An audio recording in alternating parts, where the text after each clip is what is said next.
Madame la Présidente, mes chers collègues, la crise énergétique que nous traversons touche durement toutes les composantes de la société. Notre monde est dépendant de l'énergie fossile et nous le voyons dans les moments comme aujourd'hui, quand l'énergie est en crise, tout est en crise. Ce que nous vivons actuellement, ce n'est pas dû qu'à une conjoncture défavorable. C'est une crise d'un système capitaliste qui, en mettant le profit devant l'intérêt commun et le service public, ne peut plus répondre aux besoins primaires. C'est une crise de l'ultralibéralisme qui refuse de taxer les superprofits, alors que c'est là aussi que part l'inflation des prix de l'énergie. Et c'est une crise d'une technocratie trop prétentieuse pour voir et comprendre qu'il nous faut des politiques publiques structurantes de réduction de nos consommations énergétiques.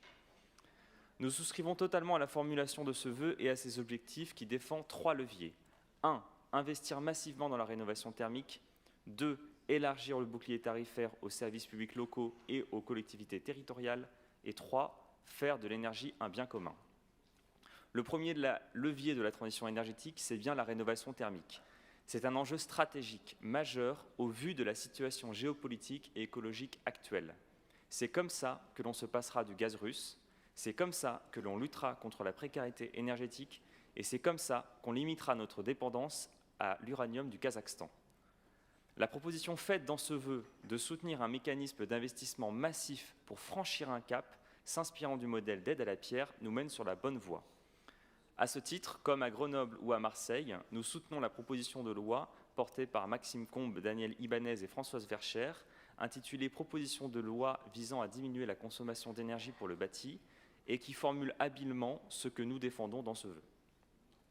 Pour protéger les services publics, il est impératif de permettre aux collectivités et à leurs partenaires locaux d'accéder à un prix de l'énergie qui ne soit pas dépendant d'un marché spéculatif et totalement instable. Nous comptons, à la métropole, sur nombre de partenaires stratégiques pour faire fonctionner nos services publics, de la Sémitane aux mines, en passant par les centres socioculturels pour les villes. Il est impératif que le gouvernement entende nos demandes d'étendre le bouclier tarifaire aux services publics locaux, aux collectivités territoriales et à tous leurs partenaires.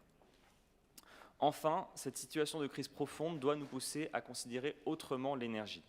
C'est une ressource stratégique qui doit être gérée par les institutions publiques.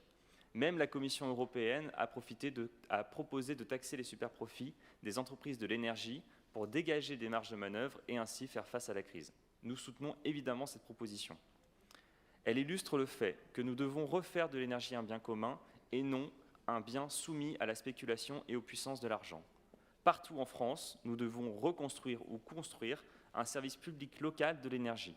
Nous devons revenir sur des années de financiarisation du domaine de l'énergie et retrouver le sens du bien commun via les services publics et des coopératives citoyennes. En synthèse, nous soutenons ce vœu qui fait des demandes concrètes pour permettre à nos collectivités locales d'agir plus et d'agir mieux pour la transition énergétique. Et nous espérons qu'il sera soutenu par un maximum de sensibilité politique pour que ces demandes soient relayées. Je finirai en disant qu'en tant que vice-président à l'énergie, je suis pleinement disponible pour échanger avec tous les élus, quelle que soit leur délégation, leur sensibilité ou leur ville, pour travailler ensemble dans cette crise énergétique. Je vous remercie.